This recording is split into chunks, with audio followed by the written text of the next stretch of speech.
yaitu merupakan sebuah sistem informasi yang meningkatkan keefisienan dan pengalaman pengguna Resto Sejahtera.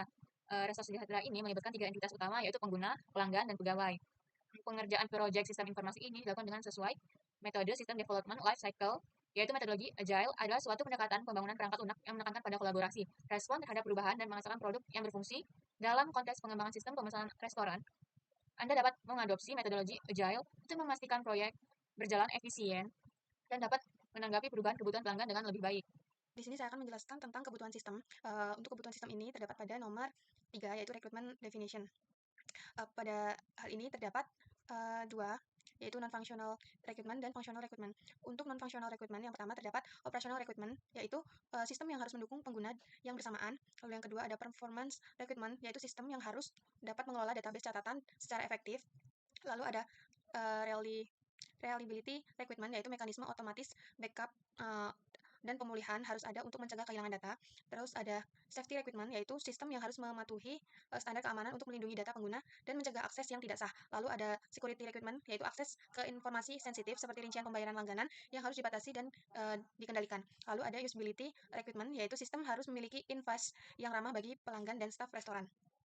Lalu ada functional recruitment, yaitu sistem informasi yang dibangun untuk kebutuhan fungsional sebagai berikut. Yang A, pemesanan makanan dan minuman, itu pelanggan dapat melakukan pemesanan makanan dan minuman melalui sistem. Lalu ada manajemen stok, ini sistem harus melacak stok makanan dan minuman yang tersedia pada restoran. Lalu ada reservasi meja. Ini pelanggan dapat membuat reservasi meja melalui sistem dan sistem harus memvalidasi ketersediaan meja yang diberikan untuk informasinya kepada pelanggan. Untuk laporan keuangan, sistem harus menghasilkan laporan keuangan dan analisis data penjualan. Manajemen akun pengguna itu merubah data pengguna yang harus dicatat dan dilacak untuk tujuan keamanan. Sistem juga harus mendukung berbagai akses untuk pengguna, admin, kasir, dan pelayan. Di sini saya akan menjelaskan tentang kebutuhan sistem. Untuk kebutuhan sistem ini terdapat pada nomor 3, yaitu recruitment definition. Pada hal ini terdapat 2, yaitu non-functional recruitment dan functional recruitment.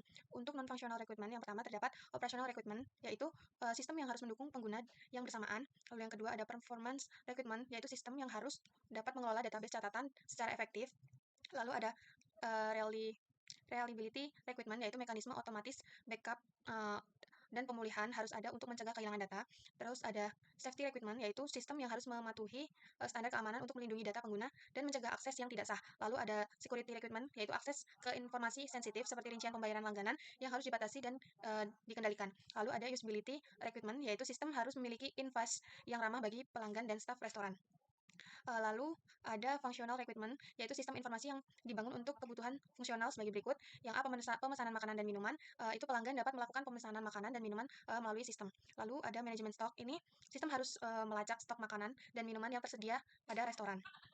Lalu ada Baik, selanjutnya saya Teresia Octavia di sini akan melanjutkan mengenai kelas diagram. Jadi di sini kelompok kami menggunakan kelas diagram seperti ini, di mana itu ada kelas pengguna, pegawai, produk, pelanggan, pemesanan, dan juga pembayaran. Nah, di mana dalam pengguna ini memiliki atribut integer ID, string nama, string alamat, dan juga memiliki metode buat pesanan dan juga melihat menu. Jadi di sini kan ada beberapa relasi ya. Jadi di sini pengguna itu merupakan superkelas dari si pelanggan dan juga pegawai.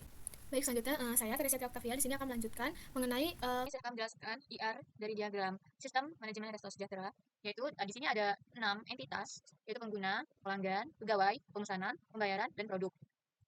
Di setiap entitas itu ada atribut. Seperti di entitas pengguna, itu ada atribut ID dengan tipe data integer, ada nama dengan tipe data string, alamat dengan tipe data string. Di entitas pelanggan, ada atribut pembayaran dengan tipe data string. Di entitas pegawai, ada atribut dengan posisi dengan tipe data string.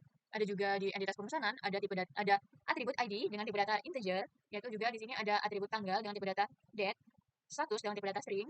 Di entitas pembayaran ada atribut ID dengan tipe data integer, metode pembayaran dengan atribut string, tanggal pembayaran dengan atribut data date, juga dengan jumlah pembayaran itu dengan tipe data double. Ada juga entitas produk dengan atribut ID dengan tipe data integer, nama dengan tipe data string, deskripsi dengan tipe data string, dan harga double. Di diagram ini juga kita dapat mengimplementasikan IRD ke dalam sebuah program. Seperti yang sudah saya bilang, di sini kita terdapat 6 entitas dengan pengguna, pelanggan, pegawai, pemesanan, pembayaran, dan produk. Di setiap entitas terdapat atribut yang sudah saya sebutkan tadi. Nah, di sini juga terdapat relasi antara entitas.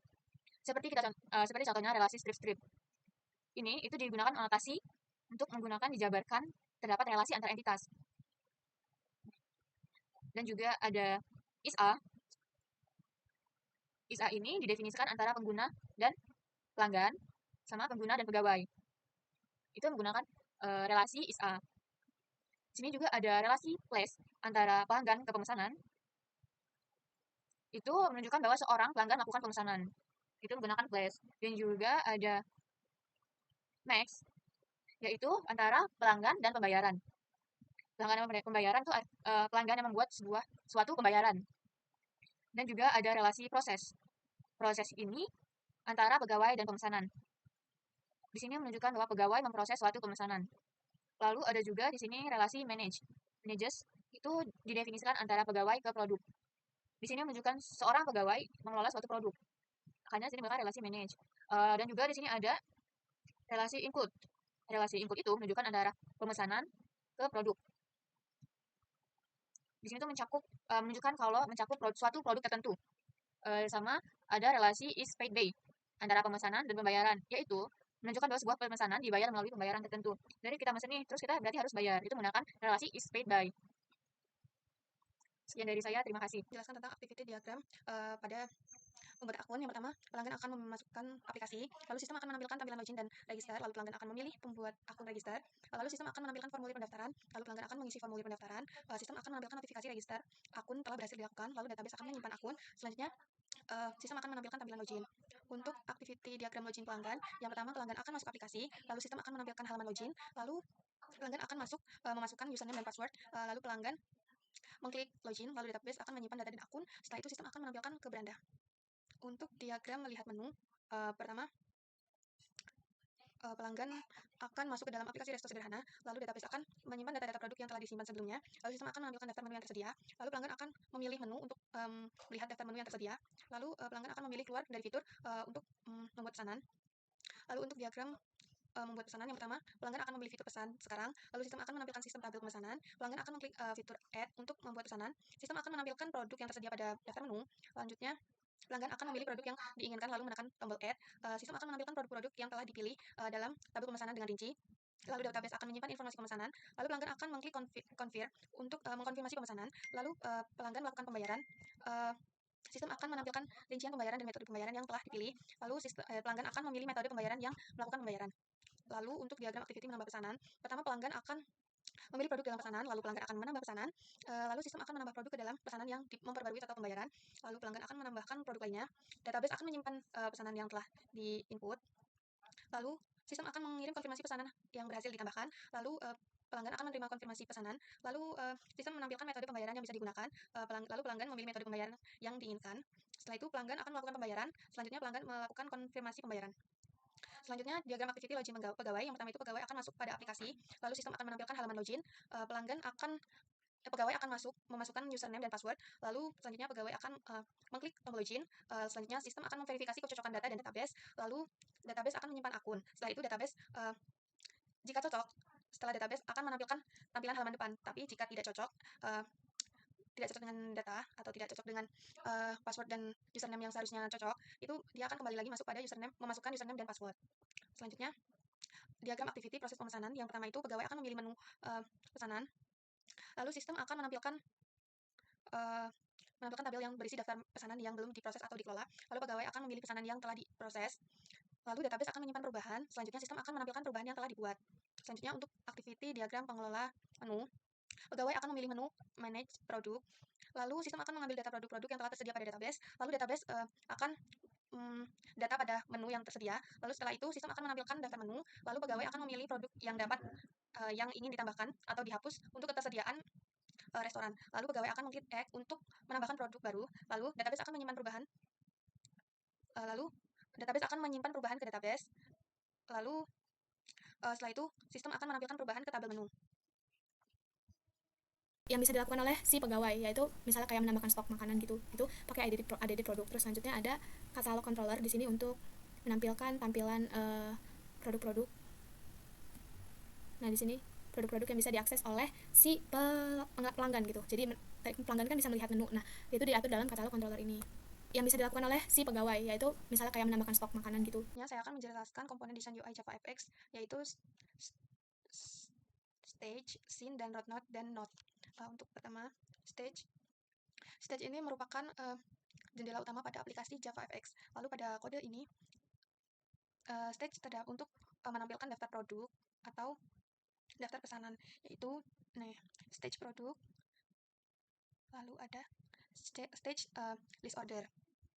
Lalu untuk scene ini adalah kontainer utama yang berisi semua elemen pada UI. Lalu untuk setiap scene yang dimiliki, setiap stage memiliki satu scene yang terisi dengan elemen-elemen antar muka pengguna. Lalu pada codingan ini, scene terdapat pada scene list order set scene, lalu itu sih. Lalu untuk root node itu merupakan elemen teratas dalam hierarki elemen-elemen UI di dalam suatu scene. Nah, dalam kode ini aktor pen DKK ini, aktor pen ini ditambahkan dengan variabel DKK untuk digunakan sebagai node root pada scene. Lalu selanjutnya, untuk root node sendiri, root node itu adalah elemen-elemen dasar dalam UI JavaFX seperti tombol, menu, dan lain-lain. Pada kode ini terdapat beberapa elemen node seperti button. Ini ada button menu, ada button manage pesanan, lalu ada menu item. Ini menu item logout. Nah, selain itu terdapat fxml ini untuk mendefinisikan struktur antar muka pengguna dan menghubungkannya dengan kelas kontrol, lalu dengan metode initialize ini untuk mengontrol kelas. Lalu dia juga tidak ada logika khusus untuk mengimplementasikannya. Lalu fungsi dari initialize ini digunakan untuk menganalisasi tampilan sesuai dengan informasi pengguna yang masuk. Pada metode ini terdapat pengaturan teks pada menu button dengan username pengguna dan pendaftaran, penanganan acara untuk tombol logout dan manage pesanan. Selanjutnya ada package pesanan. Package pesanan ini digunakan untuk menampilkan, di sini ada beberapa pesanan, misalnya ada pesanan controller di sini untuk menggunakan di sini untuk menampilkan, jadi kan pelanggan tadi bisa pesan. Nah, di sini untuk menampilkan kayak tabel pemesanannya yang sudah dipesan oleh pelanggan tadi, itu pakai pesanan controller. Terus selanjutnya ada di sini ada bayar controller juga di sini untuk menampilkan menampilkan tampilan pembayaran yang bisa dilakukan oleh pelanggan gitu. Jadi di sini ada juga kita dapat memilih beberapa metode pembayaran di mana ada melalui Dana, GoPay, BRI, Mandiri, QRIS, dan juga cash gitu. Terus selanjutnya di sini ada ADD Product Controller. Di sini kalau yang tadi ADD Product Controller itu untuk yang di produk itu untuk menambahkan pesanan. Nah, kalau di sini kalau yang tadi di produk ini untuk pelanggan ingin menambahkan pesanan ya, menambahkan pesanan baru. Nah, kalau di sini itu tadi saya salah ya. Kalau harusnya di produk ini merupakan ADD menambahkan pesanan untuk si pelanggan kalau misalnya dia ingin menambahkan pesanan baru. Terus tapi kalau di pesanan ini untuk si pegawai menambahkan pesanan, menambahkan produk-produk yang misalnya udah habis di katalog itu untuk menambahkan stoknya gitu misalnya, atau ada produk baru. Nah, itu pakai ini. Baik, mungkin langsung aja ke runningan programnya yang menyesuaikan oleh activity diagram. Nah, di sini ada untuk runningnya. Kita coba running.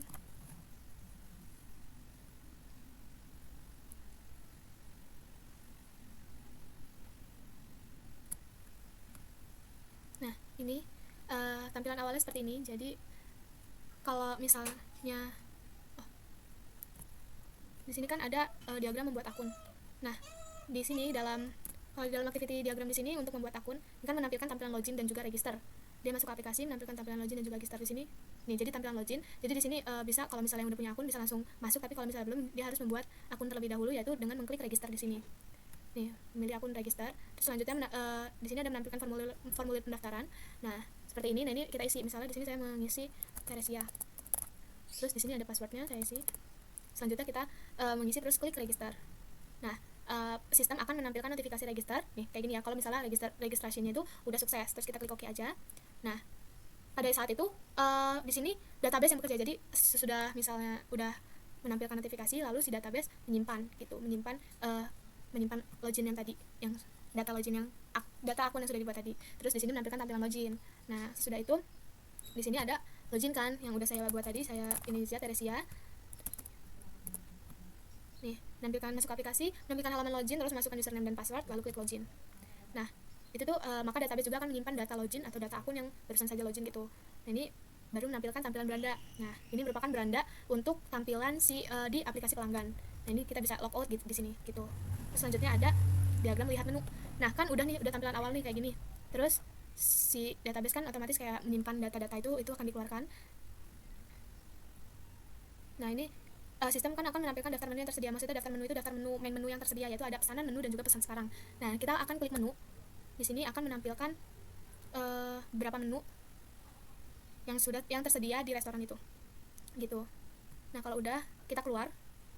Selanjutnya ada membuat pesanan. Di sini membuat pesanan, kita memilih fitur pesan sekarang. Ini kan masih kosong ya tampilannya. Kalau udah pesan sekarang, nih menampilkan tabel pemesanan. Terus mengklik fitur ADD. Nah, di sini keluar. Terus di sini ada pilih produk untuk menampilkan produk-produk yang tersedia. Di sini misalnya saya memilih spaghetti. Terus kalau udah langsung aja klik ADD. Nah, gitu. Nah, baru produk-produk yang udah saya pesan tadi itu muncul di tabel pelanggan tabel pesanan itu di sini kan. Nah, kalau udah database akan menyimpan informasi tersebut. Selanjutnya kita kalau udah mau bayar itu kita tinggal confirm. Dan di sini keluar kayak metode pembayarannya yang bisa digunakan, yaitu saya misalnya milih mandiri gitu. Terus saya pilih dana aja deh. Dana. Nah, terus ini rincian pembayarannya ya, kayak totalnya berapa gitu, tanggal berapa. Terus selanjutnya kita akan konfirmasi pembayaran. Nah, itu udah pesan, udah selesai. Terus selanjutnya ada untuk menambah pesanan. Kalau misalkan tadi kita bisa lihat dulu di sini pesanan. Nih, produk pesanan kan udah ada nih pesanan yang udah kita buat tadi. Terus kita mau nambahin. Kalau kita mau nambahin, kita tinggal klik pesan sekarang aja, terus kita tambahin ADD. Terus sama aja, kita tinggal nambahin apa pesanan yang mau kita tambahin. Terus klik ADD lagi. Terus baru ini tuh tinggal konfirmasi lagi, kita bayar lagi. Terus konfirmasi, udah gitu. Terus selanjutnya ini untuk login pegawai. Berarti di sini kita logout dulu. Terus untuk login pegawai itu, karena pegawai itu kan udah terdaftar ya, jadi dia nggak perlu register lagi gitu. Jadi untuk pegawai yang udah terdaftar itu dikasih, pasti dari kantornya itu udah dikasih kayak akun gitu lah. Nah, terus di sini admin. Nah, ini dia akan otomatis masuk ke tampilan pegawai, admin atau admin gitu. Nah, dalam tampilan utama itu nih, kalau dalam kelas diagram tadi kan langsung masuk aplikasi, terus langsung login kan, dia langsung masukkan username dan password, terus langsung klik login. Terus nanti sistem akan verifikasi apakah data itu cocok. Kalau misalnya udah, kalau misalnya iya, dia akan menampilkan tampilan halaman depannya itu halaman ini. Tapi kalau misalnya tidak, dia akan disuruh lagi memasukkan username yang sesuai dengan yang udah terdaftar sebagai admin gitu. Selanjutnya itu memproses pesanan. Di sini itu memanage pesanan. Nah, di sini kita klik aja manage pesanan. Nah, di sini kan udah ada nih beberapa pesanan yang tadi udah kita pilih di akun Teresia gitu. Nah, ini memilih pilih pesanan. Nah, terus menampilkan tabel berisi daftar pesanan yang belum diproses atau dikelola. Jadi aksi ini datanya itu bisa berupa misalnya di sini proses, delete, dan juga lihat. Jadi kalau misalnya kita mau proses, jadi kita tinggal proses pesanan Teresia. Terus nanti statusnya akan waiting. Terus kalau misalnya udah selesai, terus kita tinggal proses lagi. Nah, gitu. Terus nanti database akan menyimpan perubahan. Nah, terus kalau udah kita back aja. Nih, tadi kan kalau misalnya diproses dia akan langsung down gitu. Oke, back aja. Menampilkan perubahan yang telah berubah tadi. Sistem akan menampilkan perubahan yang telah diubah. Nah, ini kan tadinya waiting jadi down gitu. Nah, selanjutnya ada mengelola menu. Mengelola menu itu di sini sama aja mengelola atau memanage produk. Nah, ini memilih manage produk. Terus ini kan ada menampilkan, nih dia akan sistem akan mengambil data produk yang sudah disimpan database dan akan menampilkan daftar menunya. Nah, terus sudah itu pegawai ini bisa memilih produk mana yang ingin ditambah atau dihapus ketersediaannya. Nah, di sini ada di delete atau bisa melihat nih di delete, atau nanti untuk bisa menambah data itu di sini. Delete itu terus ada detailnya. Di sini detailnya itu ada detail si produknya itu. Jadi ada fotonya, ada namanya, ada harganya gitu. Nah, kalau misalnya ingin menambahkan data, kita tinggal klik aja ADD data, menambahkan produk lain. Misalnya di sini saya menambahkan burger misalnya. Burger harganya 20.000. Terus kita isi ADD image-nya. ADD image-nya itu di